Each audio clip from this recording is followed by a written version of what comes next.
ನೋಡೋಣ ಕರ್ಕಟಕ ರಾಶಿಯವರಿಗೆ ಹೇಗಿದೆ.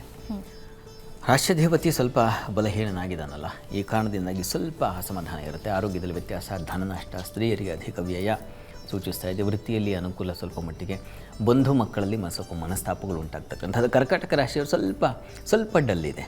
ಆತಂಕ ಪಡುವ ಅವಶ್ಯಕತೆ ಇಲ್ಲ. ಜನ್ಮದಲ್ಲಿ ಗುರು ಇದ್ದನಲ್ಲ, ಚಾಂದ್ರೇ ರತ್ನ ಸುತ ಸ್ವದಾರ ವಿಭವ ಅಂತಿದೆಯಲ್ಲ, ಹೀಗಾಗಿ ನಿಮಗೆ ವ್ಯಾಪಾರ ಕೌಶಲ್ಯವು ಮತ್ತು ವೃತ್ತಿಯಲ್ಲಿ ಹೆಚ್ಚಿನ ಅನುಕೂಲಗಳು ಇವೆಲ್ಲ ಇದ್ದೇ ಇದೆ. ಕರ್ಮಾಧಿಪತಿ ಲಾಭದಲ್ಲಿದ್ದಾಗ ವೃತ್ತಿಯಲ್ಲಿ ಅನುಕೂಲ ಆಗೇ ಆಗುತ್ತೆ. ಮತ್ತು ಈ ಡಿಸೈನಿಂಗ್ ಫೀಲ್ಡ್ಗಳಲ್ಲಿರ್ತಕ್ಕಂಥವ್ರಿಗೆ ತುಂಬ ಚೆನ್ನಾಗಿದೆ. ಬೋಧನಾ ಶಿಕ್ಷಣ ಕ್ಷೇತ್ರಗಳಲ್ಲಿರ್ತಕ್ಕಂಥವ್ರಿಗೆ ತುಂಬ ಚೆನ್ನಾಗಿದ್ದೇ ಇದೆ. ಹೀಗಾಗಿ ಆತಂಕ ಬೇಡ. ಸ್ವಲ್ಪ ಆರೋಗ್ಯ ವ್ಯತ್ಯಾಸ ಆಗಬಹುದು, ಧನ ನಷ್ಟ ಹೆಚ್ಚಾಗಬಹುದು. ಹೀಗಾಗಿ ಸ್ವಲ್ಪ ಗಮನ ಇರಲಿ. ಅತಿಯಾಗಿ ನಮ್ಮ ಕೆಲವೊಮ್ಮೆ ಚೌಕಟ್ಟನ್ನು ದಾಟ್ಕೊಂಡ್ಬಿಡ್ತೀವಿ.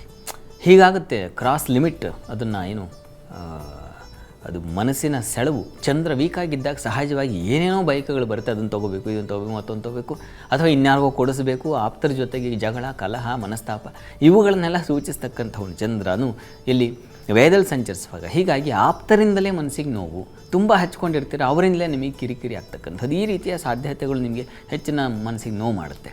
ಬಂಧುಗಳಲ್ಲೂ ಅಷ್ಟೇ ಮನಸ್ತಾಪ. ತಾಯಿ ಬಂಧುಗಳಲ್ಲಿ ಒಂದು ಸಣ್ಣ ಮಾತು ತುಂಬ ದೊಡ್ಡ ಪ್ರಭಾವ ಬೀರುತ್ತೆ. ಪರಿಣಾಮ ಬೀರುತ್ತೆ. ಅದೇನಾಗುತ್ತೆ, ಮನಸ್ಸಿಗೆ ನೋವಾಗುತ್ತೆ. ಸಹಜ. ಅದು ಆತ್ಮೀಯರು ಸಣ್ಣ ಮಾತಂದ್ರೂ ಅದು ತುಂಬ ಭಾರವಾಗಿರುತ್ತೆ.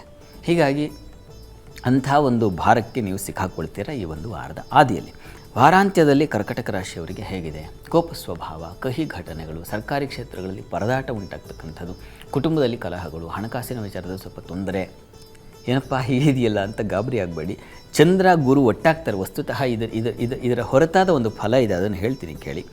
ಬುಧವಾರ ಗುರುವಾರ ದಿವಸ ನಿಮಗೆ ಚಂದ್ರ ಮತ್ತು ಗುರು ಒಟ್ಟಾಗ್ತಾರೆ. ಇದನ್ನು ಗಜಕೇಸರಿ ಯೋಗ ಅಂತ ಕರೀತಾರೆ. ಗಜಕೇಸರಿ ಯೋಗದಲ್ಲಿ ನಮಗೆ ಮೇಧಾವಿ ಗುಣಸಂಪನ್ನೋ ರಾಜಪ್ರಿಯಕರೋ ಭವೇತ್ ಅಂತ ಒಂದು ಆಧಾರವನ್ನು ಕೊಡ್ತಾರೆ ಶಾಸ್ತ್ರಕಾರರು. ಮೇಧಾವಿಗಳಾಗ್ತಾರೆ ಅಂತ. ಅದು ತಪ್ಪಾಗಿದೆ, ಇದೆ, ಇಲ್ಲಿ ಸೇರಿಸಿಲ್ಲ ನಾನು. ಹೀಗಾಗಿ ನಿಮ್ಮ ಆಲೋಚನೆಗಳಿಗೆ ಒಂದು ಬೆಲೆ ಬರ್ತಕ್ಕಂಥದ್ದು, ನಿಮಗೆ ಗೌರವ ಸಿಗ್ತಕ್ಕಂಥದ್ದು ಈ ಒಂದು ಖಂಡಿತ ಇದೆ. ಮತ್ತು ಹಾಲು ಹೈನು ವ್ಯಾಪಾರಿಗಳಿಗೆ, ಹೋಟೆಲ್ ಇಂಡಸ್ಟ್ರಿಯಲ್ಲಿ ಕೆಲಸ ಮಾಡ್ತಕ್ಕಂಥವ್ರಿಗೆಲ್ಲ ತುಂಬ ಚೆನ್ನಾಗಿದೆ. ಗುರುಚಂದ್ರ ಯುತಿಯಲ್ಲಿ ಹೆಚ್ಚಿನ ಅನುಕೂಲ ಕಾಣ್ತೀರಾ. ದ್ವಿತೀಯದ ಮಾಂದಿ ನಿಮಗೆ ಗುರುವಾರ ಶುಕ್ರವಾರ ದಿವಸ ಅದು ಹಾಗೂ ಇದೆ ಹೀಗೂ ಇದೆ. ಈ ಕಾರಣದಿಂದಾಗಿ ಸ್ವಲ್ಪ ಎಚ್ಚರಿಕೆ ತಗೋಬೇಕಾಗುತ್ತೆ. ಹಣ ಬಂದಿರತಕ್ಕಂಥ ಸಂಪಾದನೆಯಾದ ಹಣವನ್ನು ಹಾಗೆ ಪೋಲ್ ಮಾಡಿಬಿಡ್ತಕ್ಕಂಥದ್ದು, ಖರ್ಚು ಮಾಡ್ತಕ್ಕಂಥ ಸಾಧ್ಯತೆ ಕೂಡ ಇದೆ. ಕುಟುಂಬದಲ್ಲಿ ಘರ್ಷಣೆಗಳು, ಕೋಪಕ್ಕೆ ತುತ್ತಾಗ್ತಕ್ಕಂಥದ್ದು.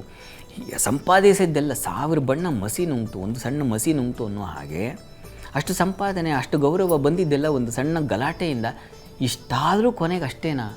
ಅದು ಒಂದು ಮಾತಿದೆಯಲ್ಲ, ಹದ್ದು ಅಷ್ಟು ಮೇಲೆ ಹಾರಿದ್ರು ಅದರ ಕಣ್ಣು ಮಾತ್ರ ಹೆಣದ ಮೇಲೆ ಅಂತ.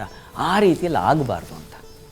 ನಾವು ಎತ್ತರಕ್ಕೆ ಹೋದ ಹಾಗೂ ನಮ್ಮ ದೃಷ್ಟಿ ಭವ್ಯವಾದ್ರ ಮೇಲೆ ಇರಬೇಕು, ಮಂದಿರದ ಮೇಲೆ ಇರಬೇಕು. ಅದು ಹೋಗಿ ಇನ್ನೇನೂ ಆಗಿಬಿಡಬಾರ್ದು. ಆ ರೀತಿಯಲ್ಲಿ ಎಚ್ಚರ ವಹಿಸಬೇಕು ಅನ್ನೋದನ್ನು ಸೂಚಿಸ್ತಾ ಇದೆ.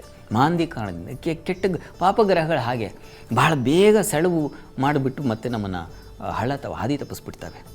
ಹೀಗಾಗಿ ಸ್ವಲ್ಪ ಹುಷಾರಾಗಿರಬೇಕು. ಆದರೆ ನಿಮಗೆ ಒಳ್ಳೆಯ ಫಲ ಖಂಡಿತ ಬುಧವಾರ ಗುರುವಾರದ ಮಟ್ಟಿಗೆ ತುಂಬ ಚೆನ್ನಾಗಿದೆ. ಮತ್ತು ರವಿಯು ಶುಕ್ರವಾರ ದಿವಸ ಪ್ರವೇಶ ಆಗ್ತಕ್ಕಂಥ ಧನಾಧಿಪತಿ ಜನ್ಮಕ್ಕೆ ಬಂದರೆ ಹಣಕಾಸಿನ ಸಮೃದ್ಧಿ ಉಂಟಾಗ್ತಕ್ಕಂಥ ಸಾಧ್ಯತೆ ಇರ್ತದೆ.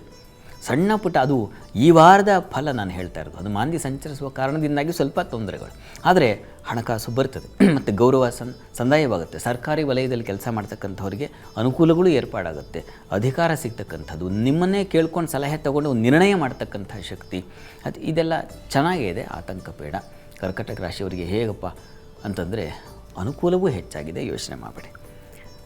ಇದಕ್ಕೆ ಪರಿಹಾರ ಏನು? ಕರ್ಕಟಕ ರಾಶಿಯವರಿಗೆ ಶಿವ ಸನ್ನಿಧಾನದಲ್ಲಿ ಕ್ಷೀರಾಭಿಷೇಕ ಮಾಡಿಸ್ತಕ್ಕಂಥದ್ದು.